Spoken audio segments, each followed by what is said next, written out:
Hello, everybody. How you doing? I'm doing all right myself. Today was decent. I'd say a mix of emotion, and some were good, some were bad, and I'll get exactly into why that is the case, starting now.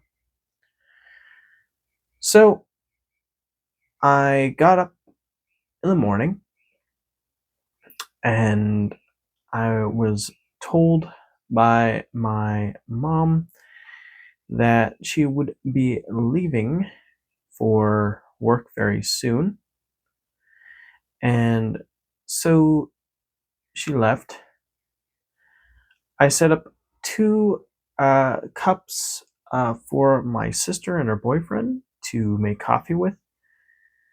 They eventually got up, and as they were getting up, I remember I was reading the book Infinite Jest with um, our family friend on their phone in the seat next to me.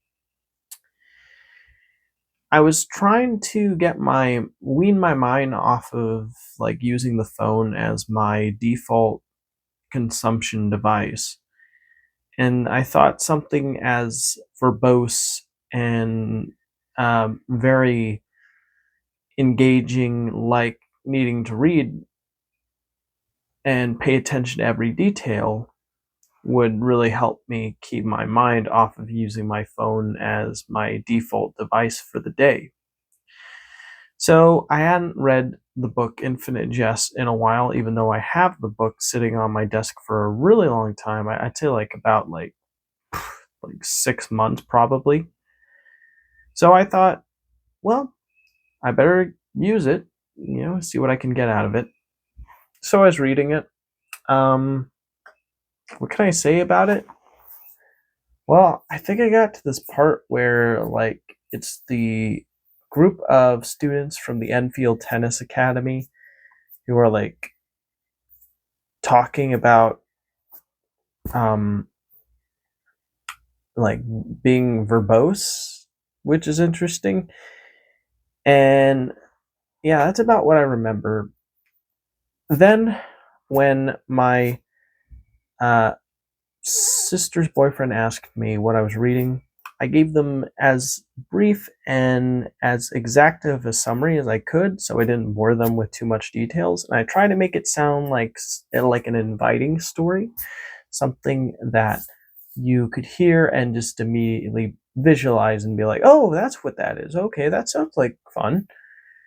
I think it's so interesting that a book like Infinite Jest has a really interesting fan base of people out there who feel the need to say, "Oh, this isn't a book.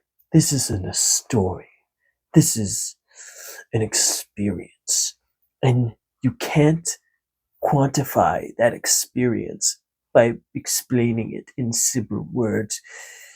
It is just extremely verbose and very in depth. And then I'm sitting there like, well, I mean, people like to act smart like when they read Infinite Jest. Now they're part of a club of people who are like, look at me, I'm an intellectual. But in reality, it's just a book that is very, you know, uh, has a lot of narrative threads happening at once. But one of the main narrative threads is a character called Hallen Cadenza, who is a student of the Enfield Tennis Academy, who wants to go to a prestigious college, but he freaks out when he's in the administration office, being introduced to the deans, and ultimately he like convulses on the floor. And then we flash back to how he ended up at that point in time and what decisions he made that led up to that moment in the story. And that's one of the narrative threads. There's a lot of different narrative threads in this story. Like there's one like about like a guy watching like cartridge tapes. Like this is supposed to take place in a future where people still use cartridges for their entertainment, and they have it delivered to their door. Kind of like a subscription service. You could tell that David Foster Wallace understood where things were headed with the way we consume our media, but with the subscriptions and your videos on demand, but the way he presented his ideas was definitely dated, because I don't think he could have foresaw that we would have just you know had the internet immediately like shoot shows on our screens on any smart TV we have available. He probably was used to things like VHS tapes at that time and thought, well, clearly that's the only way they would be able to monetize something like that. Just release physical, cartridges, and so people could watch it like that. So I think that was very fascinating, like sort of a retro-futuristic view of what the future might have looked like. I'm starting to get on a tangent about this story. I'm going to move on now. So yeah, after I told my sister's boyfriend about the story, I decided to go and show him how the coffee machine worked, because he was unfamiliar with how it worked. But then when I looked at the cups, I noticed that they had some like smudge, and like there was a glob of something on one of them. So I just washed them. I can't believe I didn't notice that before, but as soon as I did, I gave them a good deep clean. And then after I did that, yeah, I showed him the process of how to set up the machine. And yeah, coffee was made for him.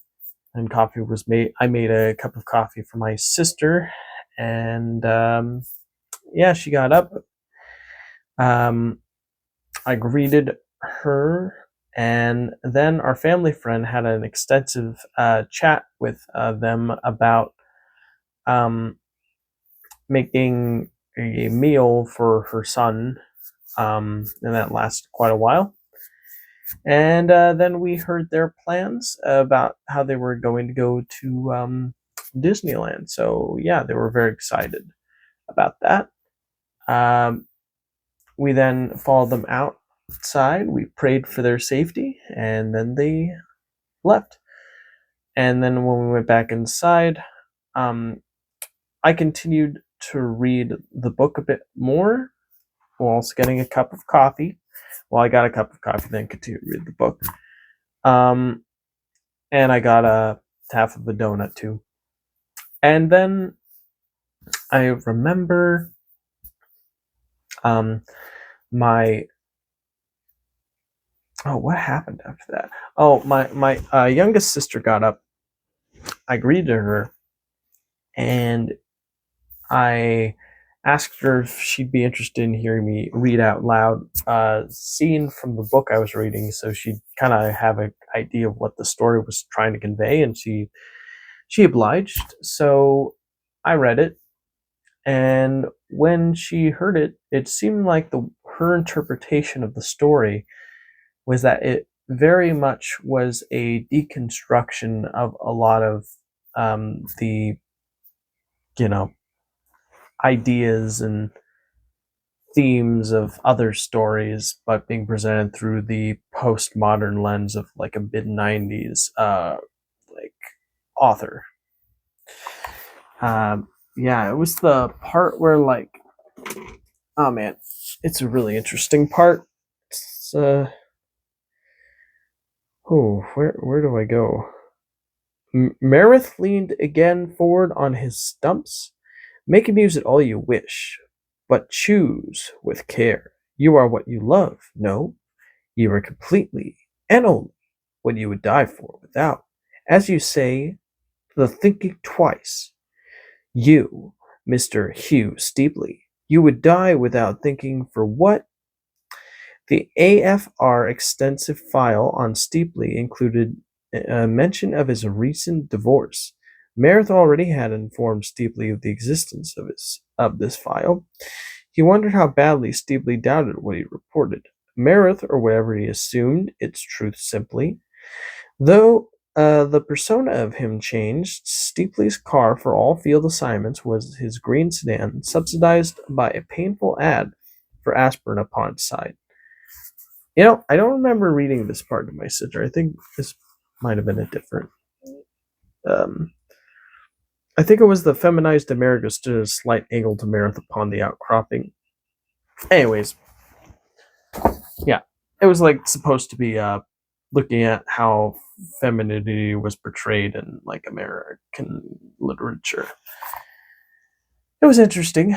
Um, then I asked my sister if she'd be interested in understanding the author a bit better by watching a little movie based on the author called The End of the Tour, where a journalist decides to, after he reads and is blown away by the book Infinite Jest, he wants to contact and talk to the author David Foster Wallace. And the whole movie is basically about them just hanging out and having these very philosophical questions. And it's very interesting. So, yeah, we decided to watch that together. We both were taken aback by how interesting it was.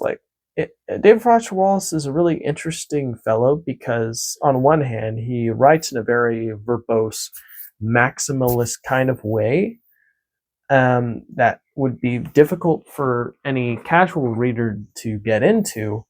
But on the other hand, like the things like he enjoys are like things that are very like American. He also is very like, you know, seems extremely casual, and he just is a very interesting guy. Like he apparently wanted to be like a jock for tennis, but he got like I think he got like an injury, and he decided to go take up writing instead. So yeah, so he kind of went from jock turned author. So it's just a lot about him is really interesting. That and this book it's joked about quite a lot on internet circles. Like I've seen like one of my favorite YouTubers, Papa Meat, make fun of the book, or maybe not make fun, but poke fun at it in one of his recent videos.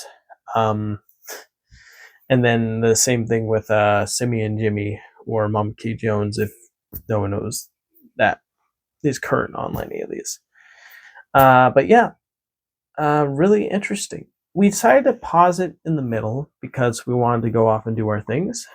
I decided to contact my blood donation center or plasma donation center to see the update on what's going on.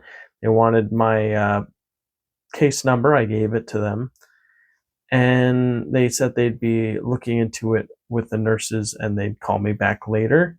I was like, okay. And then I decided to call my car repair shop, and they said that they definitely believe that it's the fuel pump system. So they're apparently researching what parts they need for the project, and then they're going to get back to me with a price tomorrow morning. So I'm going to have to wake up for that. Yeah. And then after that, I decided to do an hour of storyboarding just to get my creative juices flowing and feel like I actually did something kind of productive and creative for the day. So it's not, I wouldn't say it's like the most deep thing ever, but it is something, and that's better than nothing. And yeah, in this, like, storyboard, it's me walking. I'm going to return from my break. But if you notice, there's a scared lady walking in my direction because there's a crazy guy off in the distance who's yelling at one of the cashiers. And yeah, that's pretty much what I did. Just making sure that the camera's focusing. Looks like it. Yeah, so yeah, I had fun with that. It took like an hour to do. Probably would have been able to do more frames if I was in the more comfortable drawing position. I was like doing the Sphinx pose while drawing, and I could do that for like one frame. But when beyond that, I start getting really tired and exhausted, and like kind of, I don't know, achy or something like that. But anyways, so yeah, after I did that, I decided to reward myself by watching the latest Digital Foundry video where they talk about the state of play that happened, and I was reminded, oh, it's E3 time. So this is the time when E3 would have, been a thing, but sadly, it's no longer a thing anymore because all of the big game companies realized they could save millions of dollars by simply just having online presentations, so they don't have to rent the stage platform. They don't have to, you know, rent all of the display equipment and like pump that stuff adds up. And they probably realize, oh, just film a quick video, edit a little bit, and slap it online. It saves us 10 times more money, and we still get the information out in a way that gets people hyped and excited. I will say though, it is kind of sad that like we don't have those E3 moments anymore.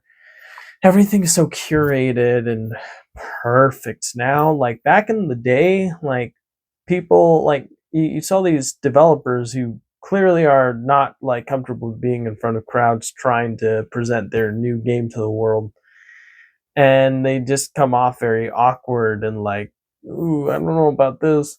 And but then when like they do something that the audience thinks is impressive or thinks is awesome, then you hear those huge cheers, and that's great for like, especially if they're genuine cheers. Like people made fun of Bethesda for having their con where they had a presentation, and it definitely felt like the crowd was sweetened with paid actors, if you know what I mean.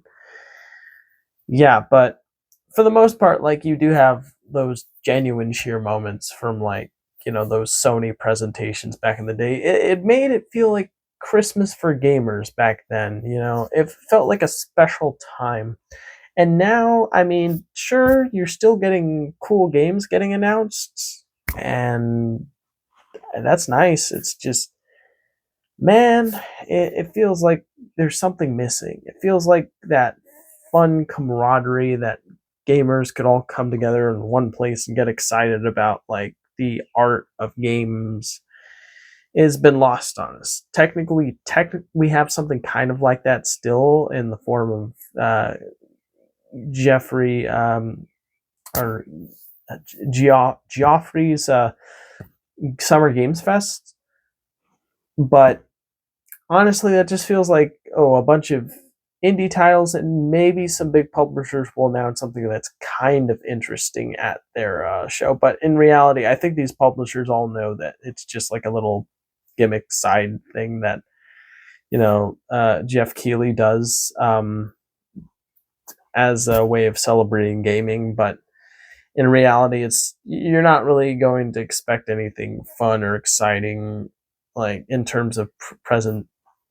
Like you're probably going to get some really interesting looking indie games, but overall, definitely not the same energy as something like E3 had back in the day. It's kind of sad. Like, oh well. Man, gosh dang this future. The 2020s have taken everything away from us. Oh. But anywho, yeah. Yeah, so they were basically just talking about all the big titles revealed. Insomniac's Wolverine is extremely like gory. I'm like, oh my gosh, this is the most gory game Insomniac's ever made. And they've mostly just made wholesome, family friendly games for the past few years. So seeing them take like a complete 180 is really interesting. And then you have like the new God of War game with a new main character. You play as that hair strand system of that main character looks very good. The gameplay itself looks like the other God of War games. The visual fidelity is a bit on the disappointing side. I mean, it still looks decent. It's got great art direction. But for Sony Santa Monica Studios' first PS5 exclusive title, I was expecting more. I was expecting something that really would have pushed the system to its limits, considering the original God of War on PlayStation 4 definitely looked like it was pushing that hardware to its limits. So seeing a sequel slash, side project that, I mean, has impressive hair for sure, and there's some good like motion capture performances. But when it comes to the actual environments and locales, I'm kind of underwhelmed. Not gonna lie, it looks like they probably could make a trimmed down version of the game for PS4 and it would still look and run fine, honestly. But hey, the game will probably still have strong gameplay, and at the end of the day, that's what matters. Yeah, and then they just talked about like Ace Combat 8, which I'm not an Ace Combat guy, but John Lenderman's excited about that. So yay for him, I guess. Um, there's new Rayman Legends Retold. I gotta be honest, I wasn't expecting much because, I mean, Rayman Legends is already a perfect game. What more can you do with perfection? But apparently they're trying to turn it into a 2.5D 3D engine experience with ray tracing, and they have like the camera moving like behind the characters and trying to create more dynamic shots. And it definitely does look like have a more like animated film look to it. That's kind of nice. So even though like you know, it's a remake of an already perfect game. I guess maybe Ubisoft is like, ooh, we don't want to take chances on making a completely new game. We want to take a game people already like, but give it a new spin so people will feel less intimidated to get it again. But I mean, it looks like it'll probably be solid enough, I would say. Um, Yeah. Then there was like Tomb Raider, remake of the original '90s Tomb Raider, but with like UE5 and looks fine, I guess. I mean, it looks very UE5E. When that Matrix Awakens demo, oops, bumped the camera. When that Matrix Awaken demo first came out, I was really expecting that to blow me away. The engine, because the Awakens demo looked very impressive. Like I was like, wow, this is gonna be awesome. The next generation of game visuals looks really cool. And we've had a few UE5 titles released, like RoboCop, Rogue City. The environments look good, but the character animations and like the way they um, move just unconvincing. Looks pretty bad. Then you have Immortal, the Immortals, Avion, I think, or something like that. That one, I mean, the characters definitely look decent for sure, but the environments look very smudgy PS3 era. And then you have Lords of the Fallen, which again, the environments also have a smudgy PS3 look, even though they're supposed to be using a next gen engine. I've really seen many UE5 games that really fulfill on the promise that the Matrix Awakens demo had offered. So seeing this new Tomb Raider game, and I mean, it looks fine. It looks perfectly fine, but that's about it. It looks fine. It doesn't really look like it's really pushing boundaries. So, oh well. I mean, it'll still be a good game though, I'm sure. Um, yeah, and those were pretty much all the more interesting titles. They were going to talk about other titles, but I was like, eh.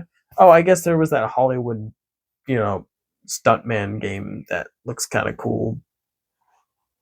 Yeah, that's all I'll say on that.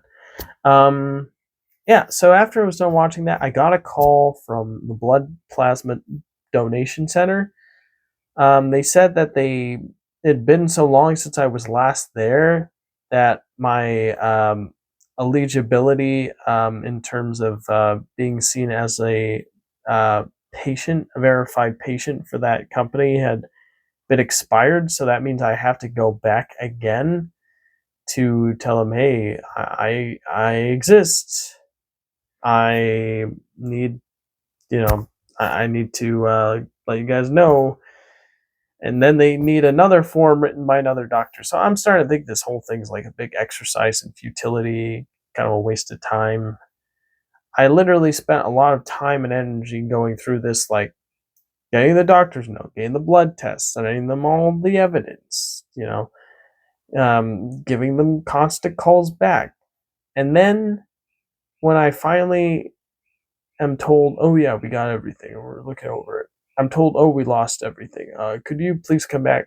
What kind of nonsense is that? Like, ah, it's a bunch of baloney. That's what that is. I don't know. Maybe I should just give this up. But anywho, yeah. So I got dressed for work. I left. I had to go on foot because my car's in the shop. Luckily, my job's not too far away. And as I was walking, um, I got a ride from a customer who offered a ride for me, and I was very grateful. We had a nice chat going to the store before he dropped me off, and yeah, that was pretty awesome. Thank you. Yeah, thank you so much. Um, so I punched in, looked at the schedule, had sweeps all day. Yeah, you know the drill. Punched everything in, swept the produce, the store floor, the break room. Didn't really take any orders out, but I did bag a lot. First break, I decided to mark my July 1st off to see the doctor, even though I already saw them, so I don't even know why I'm even. I don't know. Maybe I shouldn't, but I'm doing it. But oh well, we'll see. I guess we'll see. It's ridiculous. It's absolutely ridiculous. Maybe I shouldn't. Maybe I should just cancel. I don't know. But anywho, um, yeah, and then after my break, I continued doing my duties. There was like a water leak. Had to wipe that away. That ended up having the waters being put in for the workers to have the bottled waters so they could rehydrate. So that was awesome that was available. Um, yeah, pretty much it. Uh, I punched out for lunch. I got some chicken, some potato wedges, and a one of my sub sandwiches, and I ate that. Wasn't a bad price. It was like $6 for the chicken and the potato wedges overall, so that was pretty good. I had two wings and one thigh. Um, so yeah, I ate that. Um, and as I was eating that, I was listening to a Steven Spielberg interview he's doing for the new his new movie Disclosure Day. So yeah, the movie is apparently like going to be like a chase movie where like two main characters are trying to get into the government files and get all of the secrets and then release them to the public so everyone knows that like we are not alone and that aliens are real. So that's pretty interesting. Pretty interesting. Um yeah, and it was basically like a guy talking about his whole career and how like, you know, what it's like, and got a lot of movie trivia in there. It's very interesting. Apparently, I found out that Disclosure Day is actually going to have a 70 millimeter version of the film being shown in select cinemas. So that sounds like something that'd be kind of fun to do. Um, yeah, maybe, but I already haven't planned to see it in Dolby Vision. So yeah, and even Spielberg himself stated the movie is best at its most brightest in Dolby Vision, anyways. So I guess I chose the best option, not the most traditional. But anywho, yeah, after I was done eating, I went downstairs. I immediately got started on my closing duties. I took out the trash. I refilled the bags. I wiped down 3 check stands. The other check stands were wiped down by my coworkers and my co-manager. On one of my coworkers, he brought in the cards and signs, which I was very grateful for. Um, and closed the produce blinds, which I was also grateful for. I swept up the floors, made sure there was no debris or very little debris, and then I, put the what happened after that? Oh yeah, I did go backs, and then I cleared lot, and I punched out, and I was super exhausted. I walked all the way home. I tried to contact my mom for a ride. She said, "Nah, You gotta walk. So I was like, okay. So I walked. As I was walking, I was finishing up the Spielberg interview, and then I found out he did a podcast with Michelle Obama, so I decided to listen to that.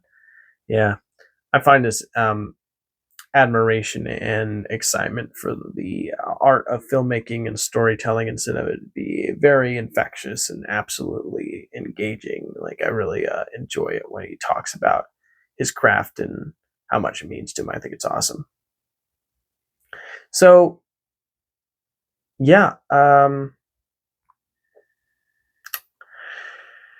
when I arrived home, I used the restroom. Well, I agreed to my mom, used the restroom, got out, had some Special K cereal. I didn't have any milk with it. I just ate little bits and pieces. Said hello to my sister, who returned from Disneyland. Um, and then I took my vitamins. I brushed my teeth, and I decided to make this update video. So yeah, that's pretty much the day overall. I'm gonna go to bed now. It's getting pretty late. It's like 1:39. It's gonna be 1:40. So I'm gonna post this, and I'll see you guys in the next one. So bye bye. Take care, and have a good morning, day, or night.